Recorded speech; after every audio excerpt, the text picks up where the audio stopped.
નમસ્કાર। અષાઢ મહિનો પૂરો થાય એની પહેલા જ ચોમાસું મસ્ત મેઘરાજા મસ્ત વરસ્યા છે। બધે જ આખા ગુજરાતમાં સારો એવો વરસાદ મળી ગયો છે। આંકડાની વાત કરીએ તો 60% જેટલો વરસાદ પડી ગયો છે ચોમાસાનો, પરંતુ આગળ પણ 15 તારીખ પછી વરસાદ પડવાની સંભાવનાઓ છે। હવામાન વિભાગ જે પ્રમાણે કહે છે અને હવામાન નિષ્ણાંત જે પ્રમાણે કહે છે એ પ્રમાણે 15 તારીખ પછી સારો વરસાદ પડવાની શરૂઆત થશે। એના ઉપરાંત હવામાન નિષ્ણાંત અંબાલાલ કાકાનું એવું કહેવું છે કે જુલાઈ મહિનો જે પતશે, છેલ્લું અઠવાડિયું હશે ત્યારે ધબધબાઈને વરસાદ પડવાનો છે। તો હવામાન નિષ્ણાંત શું કહે છે, હવામાન વિભાગ શું કહે છે અને સેટેલાઇટ મેપ પરથી સમજીએ કે આ અઠવાડિયું કેવો વરસાદ રહેવાનો છે અને જુલાઈ પત્તા હવામાન નિષ્ણાંતની આગાહી શું છે। સેટેલાઇટ મેપમાં જોઈએ એટલે ખબર પડે કે આજનો દિવસ અને આજે ક્યાંય એટલો બધો વરસાદ દેખાતો નથી। છૂટો છવાયો વરસાદ ક્યાંક દક્ષિણ ગુજરાતમાં અને સૌરાષ્ટ્રના અમુક ભાગોમાં છૂટો છવાયો વરસાદ દેખાય છે, બાકી આખા ગુજરાતમાં ક્યાંય એટલો ભારે વરસાદ દેખાતો નથી। ધીરે ધીરે જેમ દિવસ આગળ જાય છે એમ વરસાદનું પ્રમાણ પણ વધતું દેખાય છે। ધીરે ધીરે બધી જ જગ્યાએ વરસાદ, પછી પાછો વરસાદ પતી અને પાછું કોરાડું, એટલે આજના દિવસ અને કાલના દિવસની શરૂઆત છે ત્યારે એટલો ભારે વરસાદ ક્યાંય પડવાનો નથી। કાલે વડોદરા એની આસપાસ અને દક્ષિણ ગુજરાતના ભાગોમાં વરસાદ બતાવી રહ્યું છે સેટેલાઇટ મેપ પ્રમાણે, એટલે દક્ષિણ ગુજરાત અને આ સાઈડ વડોદરા અને અમદાવાદની સાઈડ છૂટો છવાયો વરસાદ પડવાની સંભાવનાઓ। ઉત્તર ગુજરાતમાં પણ થોડો વરસાદ, બાકી સૌરાષ્ટ્રમાં પણ, એટલે જેમ જેમ દિવસ આગળ વધે છે એમ એમ વરસાદની સ્થિતિ બદલાય છે। દિવસની શરૂઆતમાં ક્યાંય વરસાદ નથી હોતો, પરંતુ બપોર અને સાંજ પડતા સુધીમાં બધી જગ્યાએ છૂટો છવાયો વરસાદ પડે છે। 15 તારીખની પણ સ્થિતિ એવી જ કંઈક છે। 15 તારીખે પણ બ્લુ દેખાય છે, એટલે આપણે અત્યાર સુધી જોયું એમાં ક્યાંય એટલો વરસાદ નથી દેખાયો, પરંતુ 15 તારીખે સારો વરસાદ ગુજરાતને મળશે એવી આગાહી હતી અને આપણે દેખ્યું પણ ખરી। 16 તારીખની વાત કરીએ તો 16 તારીખે દક્ષિણ ગુજરાતમાં વરસાદની શરૂઆત, સવારનો જે સમય હોય ત્યારે દક્ષિણ ગુજરાતમાં વરસાદ પડશે, આ સાઈડ દાહોદ અને એ સાઈડ, અને આ સાઈડ સૌરાષ્ટ્રના ભાગોમાં વરસાદ પડશે। જેમ જેમ દિવસ આગળ જશે આખા ગુજરાતને વરસાદ મળવાનો છે, એટલે 16 તારીખે પણ સારો વરસાદ પડવાની જે સંભાવનાઓ છે સેટેલાઇટ મેપ પ્રમાણે ખબર પડે છે। સેટેલાઇટ મેપ કે એ બધું હવાની દિશા અને બધું માપી અને કહેતા હોય છે કે કેવો વરસાદ પડશે, પરંતુ આપણે જે સૌથી વધારે વિશ્વાસ કરીએ તો એ વિશ્વાસ કરીએ આપણે હવામાન વિભાગ પર, અને હવામાન નિષ્ણાંત અંબાલાલ કાકા કહે કે બીજા કોઈ નિષ્ણાંત કહે એના ઉપર સૌથી વધારે વિશ્વાસ કરીએ છીએ। અંબાલાલ કાકાની જે આગાહીઓ હોય છે એ સચોટ જ હોતી હોય છે। જે અંબાલાલ કાકા કહેતા હોય છે એ ઓલમોસ્ટ સાચું પડતું હોય છે। હવામાન વિભાગ શું કહે છે, આગામી થોડા દિવસ કેવો વરસાદ પડશે એ પણ મેપ જોઈને સમજીએ। હવામાન વિભાગે થોડા દિવસ માટે શું આગાહી કરી છે એ જોઈએ આપણે પહેલા।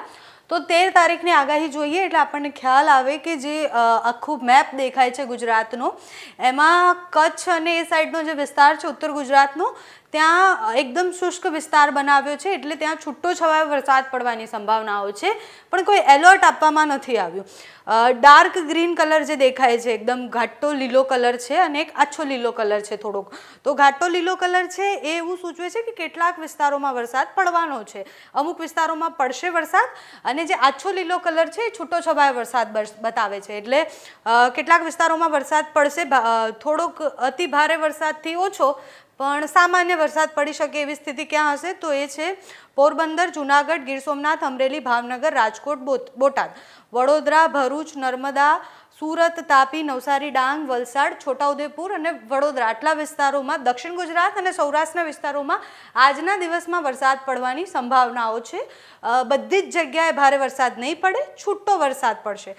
સામાન્ય વરસાદ ક્યાં પડશે, છૂટો છવાયો વરસાદ પડવાની સંભાવનાઓ ક્યાં છે તો છૂટો છવાયો વરસાદ અમદાવાદ, ગાંધીનગર, ખેડા, આણંદ, પંચમહાલ, દાહોદ, મહીસાગર, અરવલ્લી, આટલા વિસ્તારોમાં છૂટો છવાયો વરસાદ પડશે। આજે ગાજવીજ સાથે વરસાદ પડવાની સંભાવનાઓ છે, એટલે જ્યાં પણ વરસાદ પડશે ત્યાં ગાજવીજ સાથે વરસાદ પડવાની સંભાવનાઓ છે।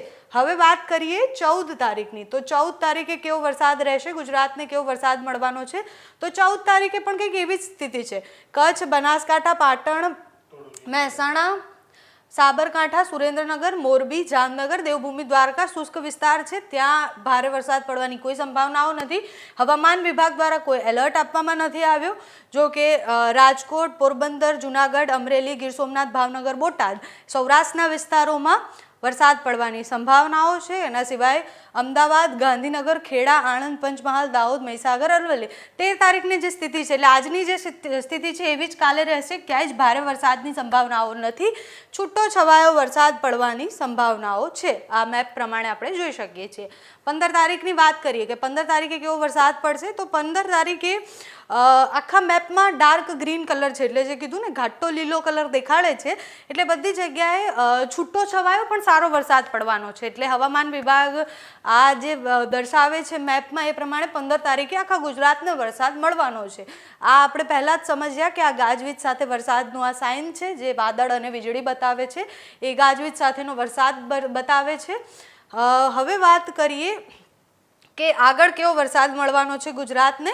16 તારીખે વરસાદની સ્થિતિ થોડી બદલાય છે। 16 તારીખની વાત કરીએ તો 16 તારીખે કચ્છમાં આપણે જે જોયું, જે શુષ્ક વિસ્તાર હતો એ બધો વિસ્તાર અને આ બાજુ મોરબી અને સુરેન્દ્રનગર ને એ બધા વિસ્તારોમાં પણ વરસાદ પડવાની સંભાવનાઓ છે।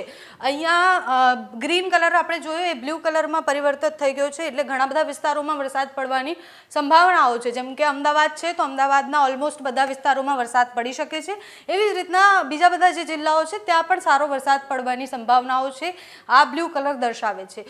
તો સામાન્યથી થોડો ભારે વરસાદ ક્યાં પડશે, તો એક કચ્છ, મોરબી, જામનગર, દેવભૂમિ દ્વારકા, પોરબંદર, જુનાગઢ, ગીર સોમનાથ, અમરેલી, ભાવનગર, બોટાદ આ 16 તારીખની સ્થિતિ છે। આ બધા જ વિસ્તારોમાં એટલે અડધા ગુજરાતને વરસાદ મળશે, છૂટો છવાયો વરસાદ, અને બાકી અડધા ગુજરાતને એટલે બનાસકાંઠાથી લઈને આ બાજુ દક્ષિણ ગુજરાતના વિસ્તારો સુધીમાં બધી જ જગ્યાએ છૂટો છવાયો પણ સારો વરસાદ પડવાની સંભાવનાઓ છે। હવામાન વિભાગ દ્વારા આગાહી કરવામાં આવી છે કે ગાજવીજ સાથે આ બધા જ વિસ્તારોમાં વરસાદ પડી શકે છે। 16 તારીખની આ સ્થિતિ છે। 17 તારીખે એટલે 17 તારીખે પણ એવી જ સ્થિતિ છે। 16 તારીખની જેમ જ 17 તારીખે પણ ગુજરાતને એવો વરસાદ મળવાનો છે। હવામાન વિભાગ જે આગાહી કરી રહ્યું છે એ આગાહીમાં હજી પણ બદલાવ આવી શકે છે। જો 15 તારીખે સારો વરસાદ પડે તો આ મેપના જે કલર્સ છે એ બદલાઈ શકે છે। અહીંયા ક્યાંય ઓરેન્જ એલર્ટ પણ આપવામાં આવી શકે કે પછી ક્યાંય રેડ એલર્ટ પણ આપવામાં આવે।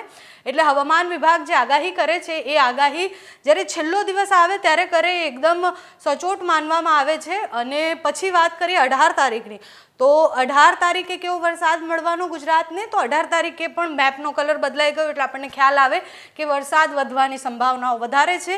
આ જેટલા બી વિસ્તાર ગ્રીન હતા એ બધા બ્લુ થઈ ગયા, એટલે ત્યાં વરસાદ પડી જવાનો છે સારો।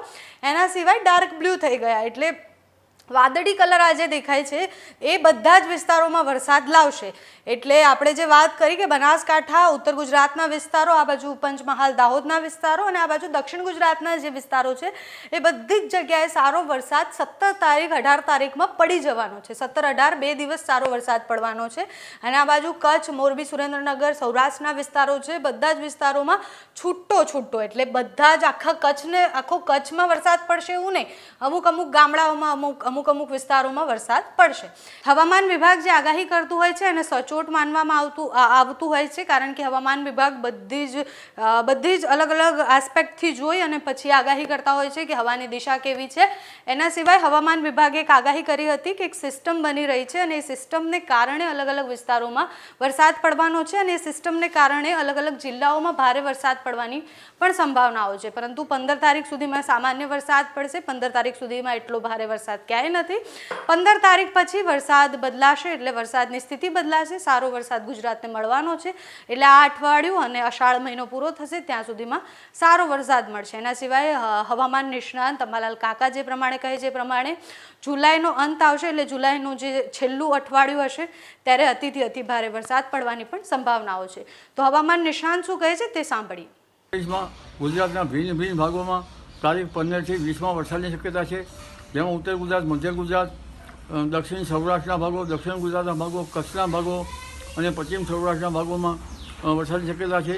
તારીખ 17 થી 20માં ભિન્ન ભાગોમાં વરસાદ પડે, પરંતુ ઉલ્લેખનીય છે કે એક તારીખ 18-19-20માં બંગાળ ઉપસાગરમાં ઓરિસ્સાની અને બંગાળ ઉપસાગરના વચ્ચે એક સિસ્ટમ બને છે અને આ સિસ્ટમ વધારે મજબૂત બની અને દેશના ભાગોમાંથી ભારેથી અતિભારે વરસાદ લાવી શકે તેમ છે।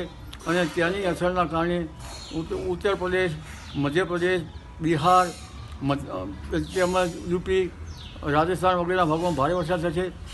ઉત્તર ભારતની નદીઓમાં પૂરની સ્થિતિ રહેશે, બિહારની નદીઓમાં પૂરની સ્થિતિ રહેશે, ગંગા જમુના જળ સપાટી વધશે. ઉપરાંત મધ્યપ્રદેશના ભાગોમાં ભારે વરસાદી વહન થશે. તારીખ 23 થી 26 ઉત્તર ગુજરાતના ભાગો અને મધ્ય ગુજરાતના ભાગોમાં વરસાદ થશે.